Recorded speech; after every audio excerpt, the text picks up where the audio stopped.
కొత్త బైకర్స్ గురు, పాత బస్తీలో రైడ్స్ షురు.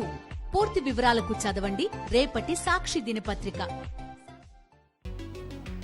విజయవాడ పాత ఆసుపత్రి వద్ద ఉద్రిక్త పరిస్థితి నెలకొంది. వైద్యుల నిర్లక్ష్యంతో తమ బిడ్డ చనిపోయాడని ఆసుపత్రి గేట్లు ధ్వంసం చేశారు బాధిత కుటుంబ సభ్యులు. ఆసుపత్రి అద్దాలను రాళ్లతో కొట్టారు. ఇప్పటి వరకు వైద్య సిబ్బంది సమాధానం చెప్పలేదని, వైద్య అధికారులు స్పందించుకుంటే ఆత్మహత్య చేసుకుంటామంటోంది బాధిత కుటుంబం.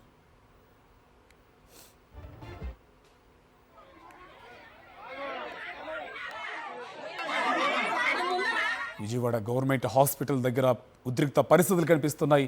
దీనికి సంబంధించి పూర్తి సమాచారం మా కరెస్పాండెంట్ సురేంద్ర అందిస్తారు. సురేంద్ర, డీటెయిల్స్ ఏంటి? కార్తిక్, విజయవాడ పాత గవర్నమెంట్ హాస్పిటల్ దగ్గర అయితే ఉద్రిక్తత కొనసాగుతుందని చెప్పాలి. ఎందుకంటే శుక్రవారం డెలివరీకి తీసుకొచ్చిన వాళ్ళ పాప నిన్న రాత్రి చనిపోయిందంటూ హాస్పిటల్ సిబ్బంది చెప్పడంతో కుటుంబ సభ్యులంతా కూడా అక్కడ ఆందోళన చేస్తున్నారు. ఉదయం 6 గంటల నుంచి కూడా మాకు సమాధానం చెప్పాలంటూ కుటుంబ సభ్యులంతా అక్కడ ఆందోళన చేస్తున్న పరిస్థితి. నిన్నటి వరకు బాగుందని చెప్తున్న పాప ఈ రోజు ఎలా చనిపోయిందంటూ వాళ్ళు ప్రశ్నిస్తున్న పరిస్థితి కనిపిస్తుంది.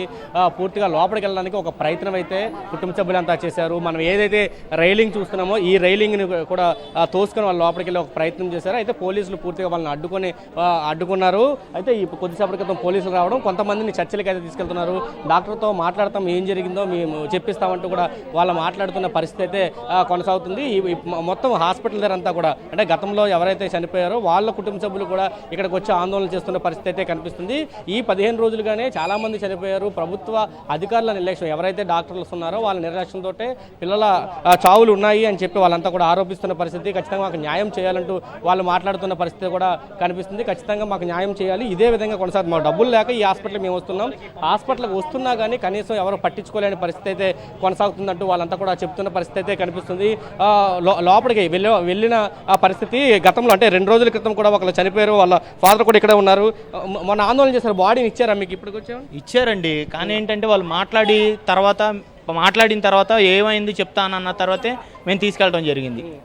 చెప్పారా ఏం జరిగిందో? చెప్పారా? ఇప్పటికీ చెప్పలేదు. ఇప్పుడు స్టేట్మెంట్ ఇస్తా అన్నారు సూపరింటెండెంట్ గారు, ఏసీపీ బంగారాజు గారు. మొత్తం ఆ పోలీసు వారి సమక్షంలో, డిపార్ట్మెంట్ సమక్షంలో కూర్చొని మాట్లాడిన తర్వాత వాళ్ళు తీసుకెళ్ళండి అన్న తర్వాతే తీసుకొని వెళ్ళి ఇప్పుడు 10ంటికి స్టేట్మెంట్ ఇస్తా అన్నారు. 11 అవుతుంది, ఇప్పటికీ ఏం చెప్పలేదు. అంటే మొన్న మీ అబ్బాయి చనిపోయారు, మళ్ళీ ఈ రోజు ఇంకొక బేబీ చనిపోయిన పరిస్థితి ఎలా చూస్తారు? వరుస మరణాలు నెగ్లిజెన్సీ అండి. ఇక్కడ సరైన ఎక్విప్మెంట్స్ లేవు, డాక్టర్స్ లేరు. వాళ్ళే చెప్పారు మాకు, పీడియాట్రిక్ కార్డియాలజిస్ట్ అనే లేరు ఇక్కడ. ఆ కనీసం మాకు ఇన్ఫార్మ్ కూడా చేయలేదు మాకైతే. నేను తీసుకెళ్ళిపోతానండి అని బయటికి అన్నా సరే వాళ్ళు ఏం చెప్పలేని కూడా చెప్పలేదు. నేను చూపించుకుంటానండి బయటికి తీసుకెళ్ళి ఎట్లాగట్లాగా నాకు అయినంత వరకు నేను చూపించుకుంటానని చెప్పాను. లేదండి మా ప్రయత్నం మేము చేస్తున్నాం అన్నారు, కానీ వాళ్ళ ప్రయత్నం చేసి చంపేస్తారని అయితే తెలీదు. అసలు పుట్టిన పిల్లోడు ఇలా ఉంటాడు అని చెప్పి కూడా ఎవరు అనలేకపోయారు. ఎంతమంది తల్లులు ఉన్నారో అసలు ఇలా అయిపోద్దని ఇప్పుడు దాకా ఎక్కడా చెప్పలేదు. ఏ డ్రగ్స్ ఇస్తున్నారు వీళ్ళు, ఏం చేశారు? బేబీ పుట్టిన తర్వాత మీకు చూపించలేదు? చూపించలేదు. ఇలా అనుకుంటూ తీసుకొని వెళ్ళిపోయారు. కనీసం ఒక్క నిమిషం ఆగమ్మా అన్న కూడా ఆగలేదు. సరే నాకు కాదు తండ్రికి, కట్ చేసిన అమ్మాయి కూడా చూపించలేదు. అబ్బాయి అన్నారు, అది ఒకటే గుర్తుపెట్టుకుంది. ఇప్పుడు కూడా అడిగారు. ఇప్పుడు వచ్చి గబగబా మీకు స్కానింగ్లు తీయాలి, ఇది తీయాలి, ఇది తీయాలని బతులు ఆడుకుంటున్నారంట. అంటే దీన్ని బట్టి మీకు అర్థమవుతుంది ఏంటి, నెగ్లిజెన్స్ ఎక్కువ ఉంది. లాస్ట్ టైం మేము అదే చెప్పాం. సెక్యూరిటీ కానీ, ఎక్కడ డాక్టర్స్ కానీ ఇర్రెక్లెస్గా, నెగ్లిజెన్సీగా ప్రతి ఒక్కటి అసలు వచ్చిన వాళ్ళు పేదోళ్ళే, వాళ్ళకి ఏం జరిగిద్ది, వాళ్ళు ఏం చేస్తారు అనే. ఎంతమంది, నేను చనిపోయాను, నా కొడుకు చనిపోయిన రోజు 13 మంది చనిపోయారు. పొద్దున్నుంచి చనిపోతూనే ఉన్నారు, తీసుకెళ్తూనే ఉన్నారు. ప్రతి ఒక్కరిని అలాగ అడగలేకపోతున్నారు. అందరూ పేదవాళ్ళు కాబట్టి ఏం మాట్లాడలేరు. ఇది చెప్తున్నారు. పూర్తిగా ప్రభుత్వ అధికారుల నిర్లక్ష్యం చాలా స్పష్టంగా కనబడుతుంది.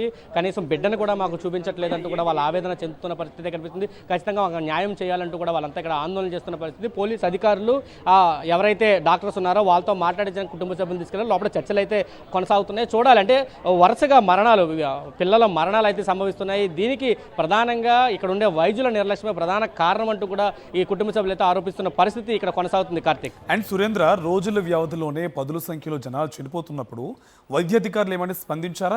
మెయిన్ అక్కడ ఎక్విప్మెంట్ ప్రాబ్లమా? ఎందుకంటే చాలా మంది పేదవాళ్ళు వస్తూ ఉంటారు కదా, పేదలు వచ్చే హాస్పిటల్స్ని ఎందుకు ఇంత నిర్లక్ష్యం చేస్తున్నారు? ఎస్కార్తిక్ అంటే పూర్తిగా పాత గవర్నమెంట్ హాస్పిటల్లో డెలివరీల కోసమే వస్తూ ఉంటారు దూర ప్రాంతాల నుంచి, అంటే విజయవాడకి చుట్టుపక్కల 100 కిలోమీటర్ల నుంచి ఇక్కడికి గర్భిణీలు అయితే డెలివరీలకు వస్తూ ఉంటారు. ఈ రోజుల వ్యవధిలోనే దాదాపు 10ల సంఖ్యలో పిల్లలు చనిపోయారంటూ కుటుంబ సభ్యులు ఆరోపిస్తున్న పరిస్థితి అయితే కనిపిస్తుంది. సరైన ఎక్విప్మెంట్ లేదు, డాక్టర్ల నిర్లక్ష్యం ప్రధానంగా ఉంది, ప్రభుత్వం సరిగ్గా పట్టించుకోవట్లేదు అనేది కూడా వాళ్ళు ఆరోపిస్తున్న పరిస్థితి. చాలా నిర్లక్ష్యంగా సమాధానం చెప్తున్నారు. పిల్లల్ని అంటే బిడ్డ పుట్టిన తర్వాత జనరల్గా బయట ఉన్న తల్లిదండ్రులకి కుటుంబ సభ్యులకి బిడ్డను చూపించిన తర్వాత లోపలికి తీసుకెళ్తారు. ఏ హాస్పిటల్ అయినా సాంప్రదాయం, కానీ ఈ హాస్పిటల్లో మాత్రం బిడ్డ పుట్టిందని సమాధానం చెప్తున్నారు తప్ప బిడ్డను కూడా కుటుంబ సభ్యులకు చూపించట్లేదు. ఒక ఆరోగ్యం బాగోకపోయినా ఏమైంది అనేది కూడా చెప్పట్లేదని చెప్తున్నారు. సరైన ఎక్విప్మెంట్ లేదు, డాక్టర్స్ సరిగ్గా లేరు, ఇతర ఒక బిడ్డ మీద 2-3 పడుకోబెట్టే పరిస్థితి కూడా హాస్పిటల్లో ఉందంటూ కూడా వాళ్ళంతా ఆవేదన చెందుతున్న పరిస్థితి. కనీస సౌకర్యాలు కల్పించడంలో ప్రభుత్వం విఫలమైందనేది కూడా వాళ్ళంతా చెప్తున్న పరిస్థితి కనిపిస్తుంది. మాకు న్యాయం చేయాలి, ఎందుకంటే బిడ్డలు ఉంటారని చెప్పి ఇక్కడికి వస్తున్నాము, ఆర్థిక పరిస్థితులు బాగోలేక ఇక్కడికి వస్తున్నాము, అంతా బాగుంటే ప్రైవేట్కి వెళ్ళే వాళ్ళం కదా, ఇక్కడికి వస్తుంటే మా మీద నిర్లక్ష్యం ఎందుకు చేస్తున్నారంటూ వాళ్ళు కూడా ప్రశ్నించే పరిస్థితి అయితే ప్రభుత్వ ఆసుపత్రి కొనసాగుతుందని చెప్పాలి. కార్తీక్, అంటే అక్కడ చనిపోయిన వాళ్ళ కుటుంబ సభ్యులకి రీజన్స్ ఏమైనా చెప్తున్నారా, లేదంటే గోప్యంగా ఎందుకు ఉంచాల్సి వస్తుంది? అంటే కనీసం ఎవరైతే చనిపోయారో వాళ్ళ తల్లిదండ్రులకు కానీ కుటుంబ సభ్యులకు కానీ సరైన సమాధానం అయితే అధికారుల నుంచి చెప్పట్లేదు. ఏం చెప్తున్నారంటే మీ బిడ్డ చనిపోయారు, తీసుకెళ్ళండి, ఫార్మాలిటీస్ పూర్తి చేసి తీసుకెళ్ళండి అని చెప్తున్నారు.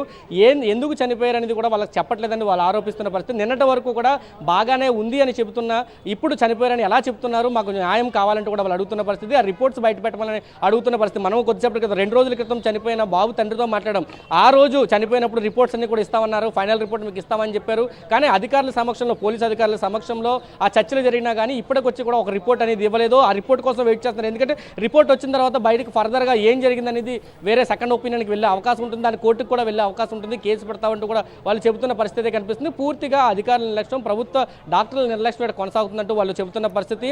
ఇటు పై అధికారులు కూడా మీకు న్యాయం చేస్తామని సమస్యను సద్దుమణిగిస్తున్నారు తప్ప సమస్య మూలాలను మాత్రం గుర్తించట్లేదంటూ కూడా వాళ్ళు ఆరోపిస్తున్న పరిస్థితి విజయవాడ ప్రభుత్వ ఆసుపత్రిలో కొనసాగుతుందని చెప్పాలి. Right, thank you Surendra.